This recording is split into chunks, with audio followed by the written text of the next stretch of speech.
deviendront nos villes lorsqu'il n'y aura plus suffisamment de pétrole disponible? C'est cette question qui est à la base des villes en transition, un concept né en Angleterre.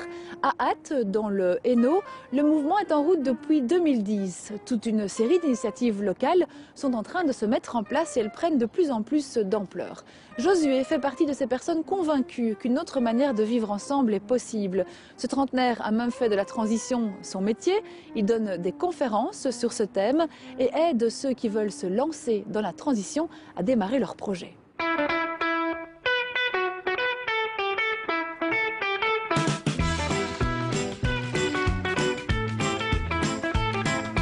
Get around town, gentlemen, it's the body's countdown, the body counts down, get around town. Et les vélos, ils sont où? Il n'y a pas des enfants qui roulent en vélo?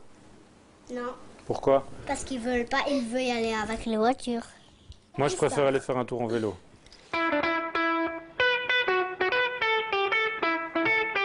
Donc en 2010, on a lancé Ath en transition avec là derrière l'idée de se dire on veut recréer une économie locale plus résiliente, donc qui résiste mieux aux changements qui vont arriver dans l'avenir et aussi un mode de vie plus socialement plus heureux, plus agréable ensemble. Dans les bagnoles, au Batignolles, à Istanbul, avenue du Roule, sur un atoll ou dans la foule, on est là où l'on peut. Donc les initiatives de transition, c'est un projet de citoyens au niveau d'une ville ou d'un quartier.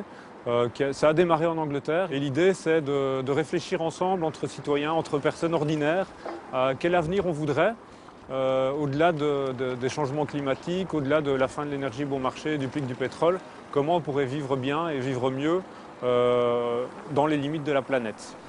C'est ça l'engin? Oui, c'est la marmite norvégienne. Ah. En fait, c'est une boîte super isolée et comme la casserole garde sa chaleur, les aliments cuisent sans qu'on soit obligé d'apporter une chaleur extérieure. Oui.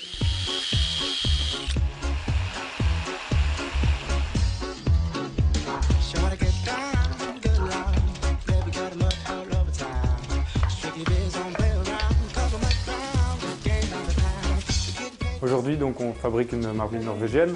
Par le passé, on a déjà fabriqué des toilettes sèches, toilettes sans eau. On a fabriqué aussi des potagers en carré. À quelques-uns, à quelques voisins, on peut déjà fabriquer des choses qui nous permettent de faire des économies d'énergie et aussi de faire les choses ensemble. Et ça, c'est aussi très agréable. On a un tissu pour mettre autour? On va prendre le tissu de Sabine. Sabine, ton pull. Sabine, ton pull. On a un projet qui s'appelle Les rues en transition, de fournir aux gens qui sont intéressés un carnet. On se base sur un superbe carnet qu'ils ont réalisé là-bas, mais en anglais, avec des références anglaises. Donc on est occupé de traduire et adapter ça. On pourra le remettre aux personnes qui, simplement, dans leur rue, avec leurs voisins, dans leur quartier, ont envie de commencer simplement à leur changement par des petits gestes chez eux. Voilà, et maintenant? Une fois qu'on a mis dans la marmite, on prend le temps restant de cuisson normalement et on le multiplie par 2. Ok. Donc ici, si ça devait cuire 40 minutes au total. Donc on met 10 minutes sur la cuisinière. Il reste 30 minutes x 2, 60 minutes. Voilà. Alors monsieur, ça a été?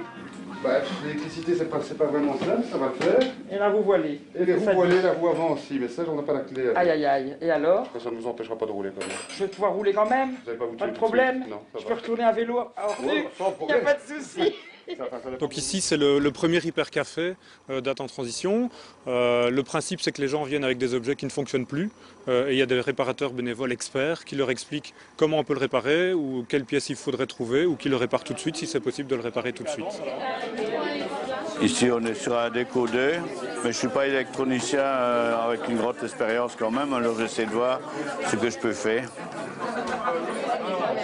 On sait maintenant très bien qu'il y a une tendance chez les fabricants de fabriquer des objets de plus en plus fragiles qui durent moins longtemps pour nous obliger à en racheter plus souvent.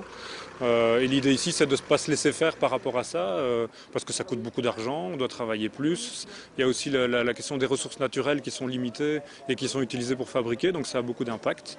Et donc l'idée du Repair Café, c'est de se dire, bah non, on va réparer, ce qui permet aussi de recréer du lien, de rencontrer des gens qu'on ne connaît pas encore. Donc c'est aussi très amusant, très gai, les gens sont contents d'être là.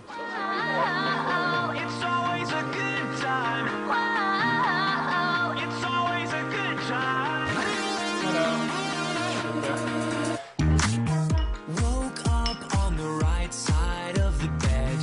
What's Dans ma famille, on fait les efforts qu'on sait faire par rapport au monde qu'on a envie de mettre en place pour le futur.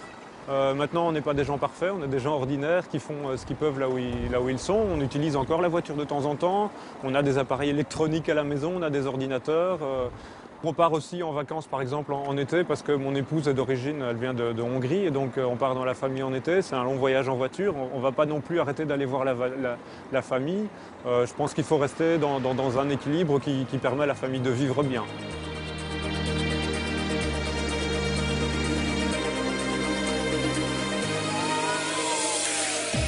Le changement doit être agréable et positif pour la famille. Si c'est un changement qui nous amène à être malheureux et à se flageller, on ne le fera pas. Je pense que tout le monde, pour changer, a besoin d'aller vers quelque chose qui lui plaît, qu'il a envie de faire. On a envie d'avoir de nouveaux rêves. Et l'idée, c'est d'avoir des rêves qui correspondent un peu plus aux possibilités réelles par rapport à la nature, à l'environnement, à l'énergie, etc., à la vie en société, et d'aller vers là.